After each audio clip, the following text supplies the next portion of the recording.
नमस्कार, news India देख रहे हैं आप और आपके साथ मैं हूं मोनिका सिंह। देहरादून से बड़ी खबर आपको बता दें, फूड पॉइजनिंग से करीब 100 लोग बीमार हो गए हैं। कुट्टू के आटे से बने पकवान खाने की वजह से ये लोग बीमार हुए हैं। बीमार लोगों का अस्पताल में इलाज चल रहा है। सीएम धामी ने बीमार लोगों से मुलाकात की है। देहरादून से बड़ी खबर आपको बता रहे, फूड पॉइजनिंग से करीब 100 लोग बीमार पड़ गए। कुट्टू के आटे से बने पकवान खाने पर लोग फूड पॉइजनिंग के शिकार हो गए हैं। बीमार लोगों का इलाज चल रहा है। स्वास्थ्य मंत्री डॉक्टर धन सिंह रावत ने अस्पताल जाकर लोगों का हाल जाना है। देखिए, चैत्र नवरात्र की शुरुआत हो चुकी है। नवरात्र का दूसरा दिन है और जैसे कि सभी जानते हैं, नवरात्र पर अन्न नहीं खाते, फलाहार करते हैं और ऐसे में कुट्टू के आटे का सेवन बड़े पैमाने पर किया जाता है, लेकिन इसमें मिलावट की वजह से अक्सर लोग फूड पॉइजनिंग का शिकार होते हैं। तो ऐसे में बड़े पैमाने पर यहाँ भी तकरीबन 100 लोग जो है फूड पॉइजनिंग की वजह से देहरादून में बीमार पड़े हैं और खुद सीएम धामी जो है लोगों का हाल जानने के लिए पहुंचे हैं। फूड पॉइजनिंग का ये मामला है। स्वास्थ्य मंत्री डॉक्टर धन सिंह रावत ने भी अस्पताल जाकर जो लोग और इस तरह के केसेस हर दफा जब भी व्रत का समय आता है तो कुट्टू के आटे में मिलावट की बात बड़े पैमाने पर जो है वो देखी जाती है और इसीलिए अक्सर ये एडवाइस भी किया जाता है कि कुट्टू का आटा जो है, कुट्टू का आटा खरीदने की जगह साबुत कुट्टू खरीदें ताकि इस समस्या से बचा जा सके। कुट्टू के आटे में मिलावट की वजह से एक बार फिर से 100 लोग बीमार पड़े हैं। मुख्यमंत्री पुष्कर सिंह धामी ने खुद अस्पताल जाकर लोगों का हालचाल जाना है। देखिए, ये आटा, कुट्टू का आटा सहारनपुर से सप्लाई हुआ था और यहाँ पर जिस डीलर के यहाँ से ये सप्लाई हुई है वो दुकान सील कर दी गई है और उस दुकान से जितने भी जगह पर आगे जहाँ भी ये सप्लाई हुई है उन सभी दुकानों को सूचना कर दी गई है। इसमें जो भी सहारनपुर के जिला प्रशासन को भी हमारे यहाँ के प्रशासन ने बता दिया है। सभी घायलों को, सभी लोगों को जिनकी भी तबीयत खराब हुई है उनको अच्छी इलाज की व्यवस्था यहाँ पर हो रही है, अच्छा इलाज हो रहा है। लेकिन जो भी लोग इसमें जिनके कारण से ये घटना हुई है, इतने लोगों को अस्पताल में भर्ती होना पड़ा है, स्वास्थ्य सचिव से कह दिया गया है कि उनके खिलाफ जांच करके कठोर से कठोर कार्रवाई करें और जो भी इसके लिए दोषी पाया जाए उसको किसी भी कीमत पर बख्शा नहीं जाएगा, उनके खिलाफ कठोर कार्रवाई। देखिए, बिल्कुल हमारा पूरा फोकस रहेगा कि किसी भी कीमत पर इस प्रकार की घटनाओं की पुनरावृत्ति न हो। खाने से लगभग 60 लोगों को जो है तबीयत खराब हुई है और अभी मैं हॉस्पिटल में सभी मरीजों को देखने आया था। सब खतरे से बाहर है, सबकी स्थिति बहुत ठीक हो गई अब। लेकिन मैंने अभी जिलाधिकारी को निर्देश दिए हैं कि जिस विक्रेता के यहाँ से कुट्टू का आटा बिका है उसको सीज किया जाए और उसके खिलाफ कार्रवाई की। बातचीत के लिए हमारे साथ हमारे सहयोगी जुड़ चुके हैं, संजय पुंडी। संजय, देखिए, कुट्टू के आटे से बीमार पड़ने का मामला नया नहीं है। अक्सर जब भी व्रत का समय होता है तो फूड पॉइजनिंग के शिकार लोग होते हैं। ऐसे में सवाल ये भी है कि इस पर नियंत्रण क्यों नहीं लग पाता और क्यों इस तरह के केसेस हर दफा सामने आते हैं?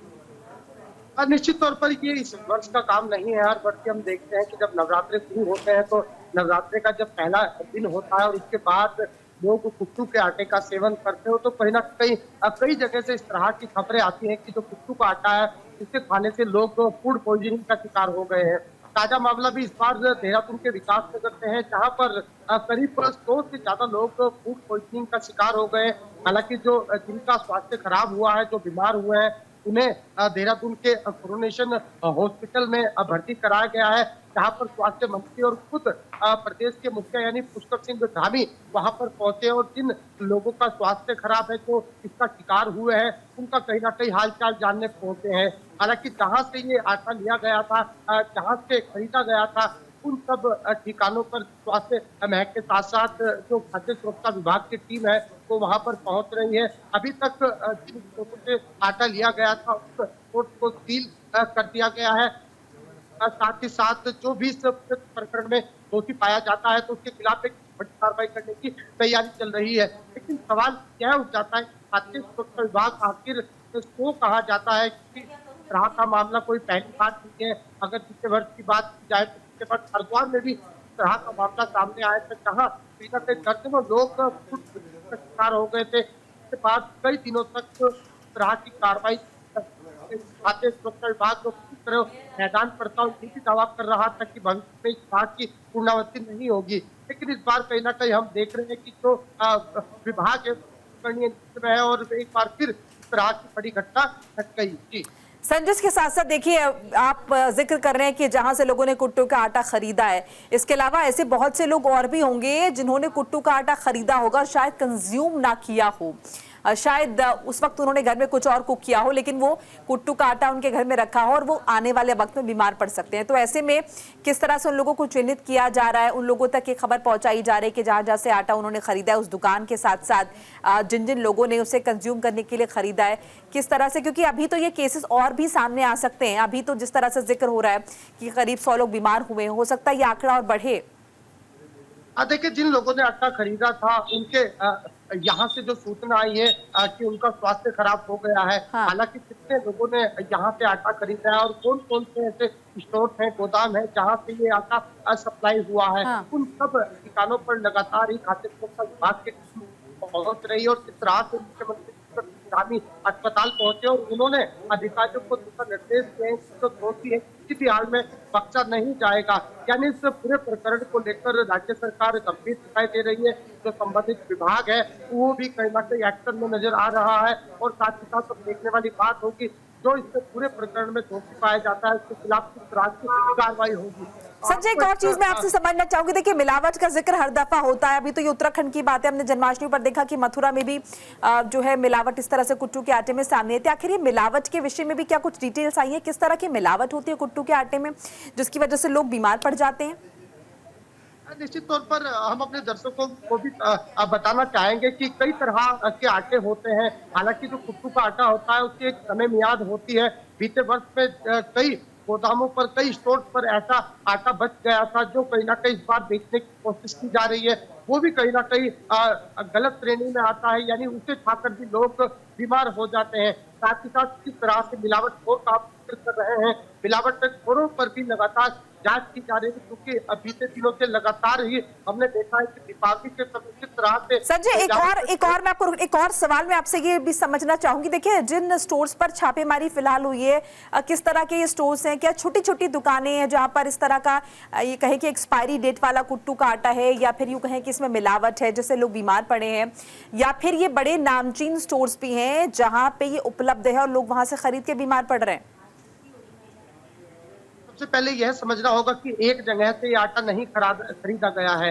हाँ। यानी कई ऐसे स्टोर हैं जहां से ये आटा खरीदा गया है। इसके अलावा जहां पर उन स्टोर पे आटा आया है उनकी भी कहीं ना कहीं जांच की जा रही है, यानी वो बड़े गोदाम हो सकते हैं। हालांकि प्राथमिक जांच में यही सामने आ रहा है कि कुछ छोटे दुकानदार हैं और कुछ बड़े स्टोर हैं जिन पर कहीं ना कहीं टीम पहुंची है और यहाँ जांच कर रही है। इसके अलावा अगर जहां से आटा स्टोर्स पर आया है या गोदाम पर कहां से आया है, उन्हीं सब पहलुओं पर बात की जा रही है, जांच की जा रही है, उसके बाद आगे की कार्रवाई की जाएगी। जी संजय, क्या इस बाबत भी सरकार का ध्यान है कि जो है सजा कहीं ना कहीं सख्त होनी चाहिए ताकि ये मैसेज कन्वे हो और कहीं ना कहीं जो खाद्य विभाग है वो थोड़ा और एक्टिव नजर आए इस तरह के जब उत्सव होते हैं, जब अगर हम नवरात्र का जिक्र करें, सिलसिलेवार तरीके से लोग 8-9 दिन व्रत रखते हैं, तो कहीं ना कहीं खाद्य विभाग की टीम को भी एक्टिव होने की ज़्यादा ज़रूरत है। जैसे कि हम दिवाली पर देखते हैं कि मिठाइयों लगातार छापेमारी होती है और जहाँ जहाँ पे मिठाइयों में मिलावट होती है उन दुकानों पर शिकंजा कसा जाता है। तो क्या इस बाबत भी कुछ प्रशासन का ध्यान है और इस ओर भी कहीं ना कहीं कड़ी कार्रवाई की जा रही है? देखिए, जब त्योहारी सीजन आता है तो खाद्य सुरक्षा विभाग एक का दूसरा कार्रवाई कर अपने पीठ थपथपाता है, क्योंकि खाद्य से जुड़ा हुआ मामला है। मामले को यही वजह है कि मामले को सरकार ने गंभीरता से लिया है और अब इस तरह से छापेमारी चल रही है। हालांकि देहरादून ही नहीं, विकासनगर ही नहीं, अन्य जनपदों में भी जो खाद्य सुरक्षा की टीम है वो पूरी तरह अलर्ट मोड पर नजर आ रही है। हालांकि मुख्यमंत्री ने साफ कर दिया है कि खाद्य सुरक्षा के जो विभाग है वो अपने अपने क्षेत्रों में, अपने अपने जिलों में बड़े स्तर पर एक चेकिंग अभियान चलाए। जो खाद्य से जुड़े हुए सामान है, आटे के अलावा भी उनकी भी कहीं ना कहीं जांच की जाए। अगर कोई भी मिलावटखोर इस दौरान पकड़ा जाता है तो उसके खिलाफ भी यहाँ पर बड़ी कार्रवाई की जाएगी। शुक्रिया संजय आपका तमाम बातचीत जानकारी के लिए। आगे बढ़ जाते हैं और बात देखिए लक्सर की करेंगे, क्योंकि लक्सर में मनाया जा रहा है ईद का त्यौहार, पूरे देश में मनाया जा रहा है और यहाँ पर ईदगाह में पढ़ी गई नमाज, लोगों ने अमन की दुआ मांगी है, चैन की दुआ मांगी है, एक दूसरे को बधाई दी है। लक्सर में ईद का त्यौहार बड़े हर्षोल्लास के साथ मनाया जा रहा है। लोगों ने ईदगाह में नमाज अता की है और समाज में अमन, चैन, उन्नति की दुआएं मांगी है। वहीं नमाज के बाद एक दूसरे को गले लगकर ईद की मुबारकबाद दी है। लोगों ने गरीब लोगों में मिठाइयां भी बांटी हैं।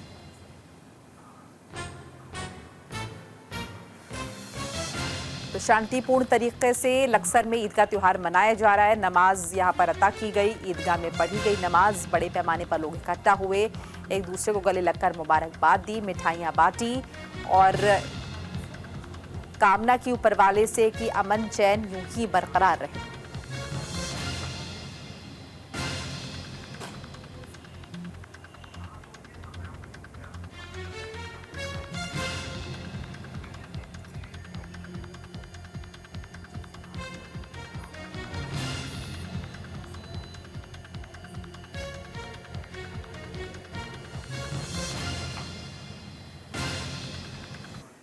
आगे बढ़ जाते हैं। रुड़की में हरिद्वार की तर्ज पर बना है घाट। सीएम धामी ने गंगा घाट का शुभारंभ किया है। पंडित रमेश सेमवाल ने करवाई है आरती और बीजेपी के कई बड़े नेता यहां पर मौजूद रहे हैं। गंगा घाट पर नियमित रूप से होगी आरती। रुड़की के गंगा घाट पर अद्भुत नजारा देखने को मिला है। हरिद्वार गंगा घाट की आरती की तरह ही अब रुड़की के घाटों पर भी हर रोज नियमित रूप से गंगा आरती होगी। सीएम पुष्कर सिंह धामी ने रुड़की गंगा घाट पर आरती का शुभारंभ किया।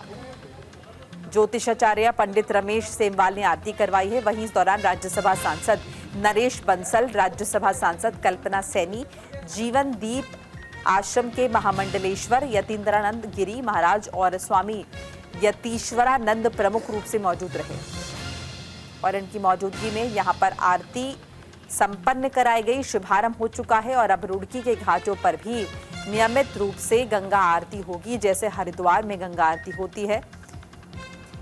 ये एक अच्छी पहल है और इसी पहल के शुभारंभ के लिए यहाँ पर खुद जो मुख्यमंत्री हैं पुष्कर सिंह धामी वो मौजूद रहे। साथ साथ राज्यसभा सांसद को भी यहाँ पर देखा।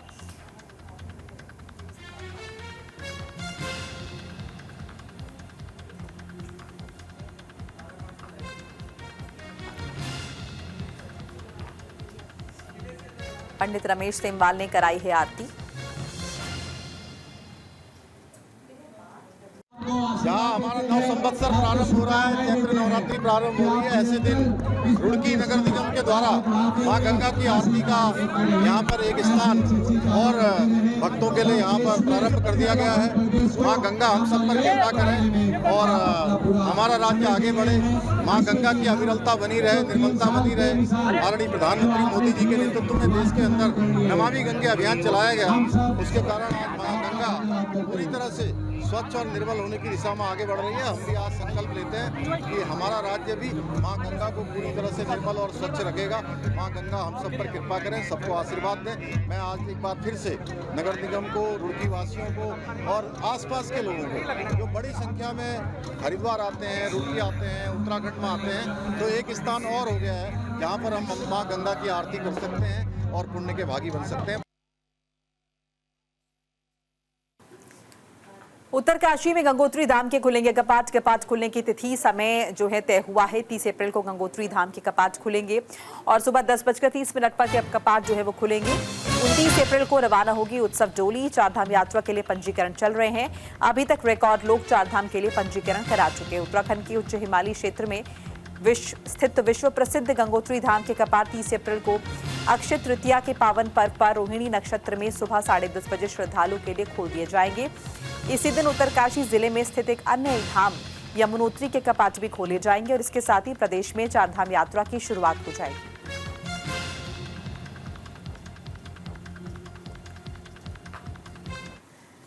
और आगे बढ़ जाते देहरादून में आईएएस एसोसिएशन की बैठक। शेर कुत्ते वाले बयान पर अधिकारियों में रोष। त्रिवेंद्र रावत के बयान को लेकर नाराजगी। अधिकारियों का दल सीएम से करेगा मुलाकात। अवैध खनन के मुद्दे पर उत्तराखंड सरकार और हरिद्वार से बीजेपी सांसद त्रिवेंद्र सिंह रावत में टकराव के बीच राज्य की आईएएस एसोसिएशन ने समाज से उनके सदस्यों के साथ सम्मानजनक बर्ताव करने की अपील की। उत्तराखंड आईएएस एसोसिएशन के अध्यक्ष और नए मुख्य सचिव आनंद वर्धन की अध्यक्षता में एक बैठक हुई, जिसमें एसोसिएशन ने सर्वसम्मति से एक प्रस्ताव पारित किया है। कहा है कि उसके सदस्यों को भी आम नागरिकों की तरह आत्मसम्मान और गरिमा का अधिकार प्राप्त है और किसी भी व्यक्ति, पदाधिकारी, संस्था, संगठन को ऐसे कथनों और संकेतों से बचना चाहिए जिससे एसोसिएशन के सदस्यों का सम्मान आहत होता हो या उनके स्वाभिमान को ठेस पहुंचती हो।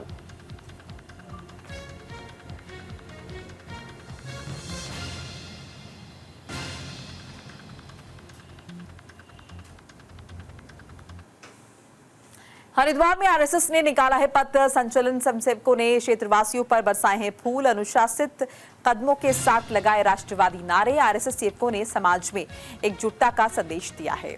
हरिद्वार के कनखल क्षेत्र में नए साल प्रतिपदा पर राष्ट्रीय स्वयंसेवक संघ ने भव्य पथ संचलन निकाला है। यह संचलन डॉक्टर हरिराम इंटर कॉलेज से शुरू होकर प्रमुख बाजारों और बस्तियों से गुजरते हुए वापस कॉलेज पर संपन्न हुआ है। संचलन के दौरान स्वयंसेवकों ने अनुशासित कदमों के साथ राष्ट्रवादी नारे लगाए। प्रांत प्रचारक डॉक्टर शैलेंद्र ने हिंदू समाज से उन भाइयों को अपनाने की अपील की है जो पीढ़ियों पहले दूसरे धर्मों में चले गए थे और अब वापस लौट रहे हैं। उन्होंने कहा कि समाज को एकजुट होकर अपनी जिम्मेदारी निभानी होगी। संघ के इस आयोजन को लेकर क्षेत्र में उत्साह देखा गया है और बड़ी संख्या में लोग इसमें शामिल हुए हैं।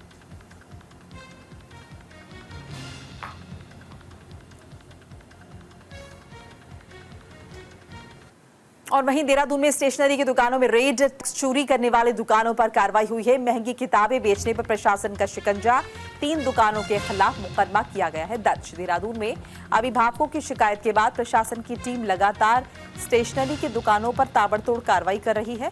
इसे लेकर जिलाधिकारी सविन बंसल ने बताया कि ये कार्रवाई लगातार जारी रहेगी। जीएसटी, चोरी, फर्जी प्रकाशन के साथ ही कई किताबों के आईएसबीएन नंबर ट्रैक न होने पर दुकानदारों के खिलाफ मुकदमा दर्ज कराया गया है।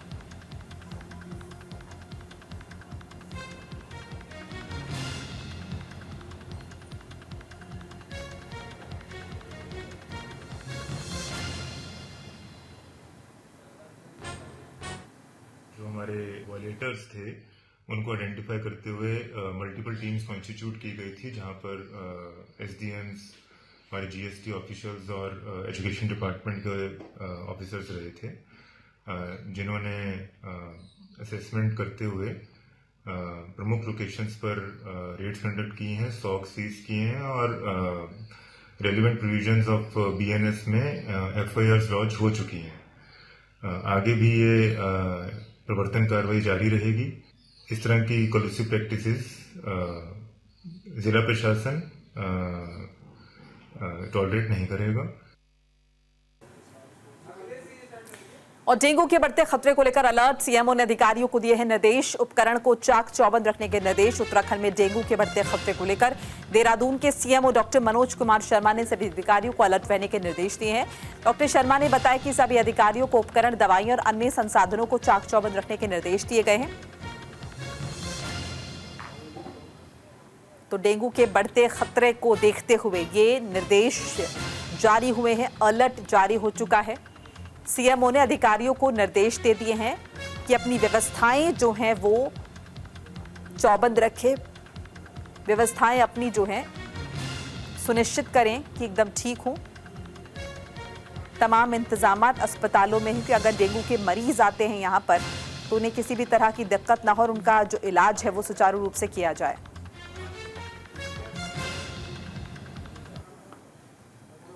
अभी जो डेंगू में हमने जो बैठक की थी, अभी सभी को ये निर्देश दिए हैं कि अपने यहाँ ये सब जांच लें कि जो उपकरण हैं, जो दवाइयाँ हैं, जो जरूरी चीज़ें हैं, संसाधन है, वो आपके पास में है कि नहीं। तो उसकी सब तैयारी कर लें। उसके बाद जो कार्रवाई की जानी है अप्रैल से हम शुरू करेंगे, जिसमें आशाओं के द्वारा सर्वे किया जाता है और लगातार फॉगिंग और स्प्रे का कार्य किया जाता है। तो वो कार्य हमारे द्वारा किया जाएगा।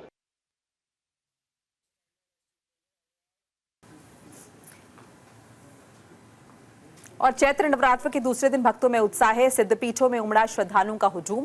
चंडी देवी मंदिर में लगा है भक्तों का तांता। देखिए, चैत्र नवरात्र चल रहे हैं, दूसरा दिन है आज और भक्तों में उत्साह देखने को मिल रहा है। सिद्धपीठों में श्रद्धालुओं का हुजूम उमड़ा हुआ है। चंडी देवी मंदिर में भक्तों का तांता लगा हुआ है। सुबह से ही श्रद्धालु पूजा पाठ दर्शन के लिए जुटे हुए हैं। भक्तों के जयकारों से मंदिर परिसर गूंज उठा है और चारों ओर भक्ति का माहौल बना हुआ है। श्रद्धालुओं की बढ़ती संख्या को देखते हुए हरिद्वार पुलिस ने सुरक्षा के पुख्ता इंतजाम किए हैं। मंदिरों के आसपास पुलिस बल तैनात किया गया है और यातायात व्यवस्था को सुचारू बनाए रखने के लिए विशेष इंतजाम किए गए हैं ताकि श्रद्धालु बिना किसी परेशानी के दर्शन कर पाएं।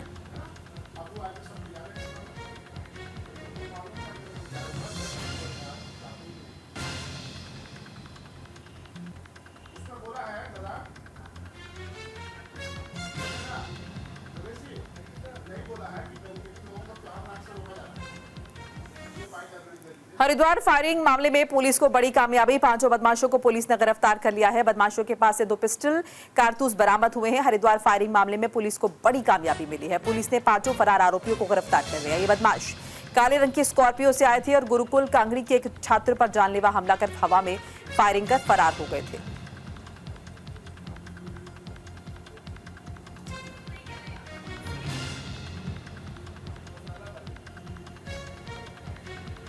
हरिद्वार फायरिंग मामले में पुलिस को बड़ी कामयाबी हाथ लगी है।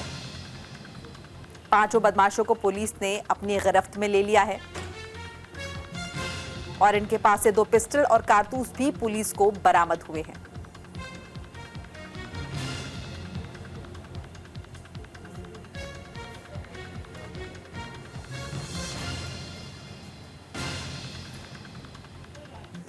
आगे बढ़ जाते हैं। मुख्य सचिव राधा रतूड़ी का कार्यकाल समाप्त। सचिवालय में राधा रतूड़ी का विदाई समारोह। कल आनंद वर्धन संभालेंगे मुख्य सचिव का कार्यभार। आज राधा रतूड़ी का कार्यकाल उत्तराखंड की मुख्य सचिव के तौर पर समाप्त हो गया है। सचिवालय में मुख्य सचिव राधा रतूड़ी का विदाई समारोह आयोजित किया गया। 1 अप्रैल से आनंद वर्धन विधिवत तौर से मुख्य सचिव का कार्यभार संभालेंगे। 1992 बैच के IAS अधिकारी आनंद वर्धन प्रदेश के 19वें मुख्य सचिव होंगे।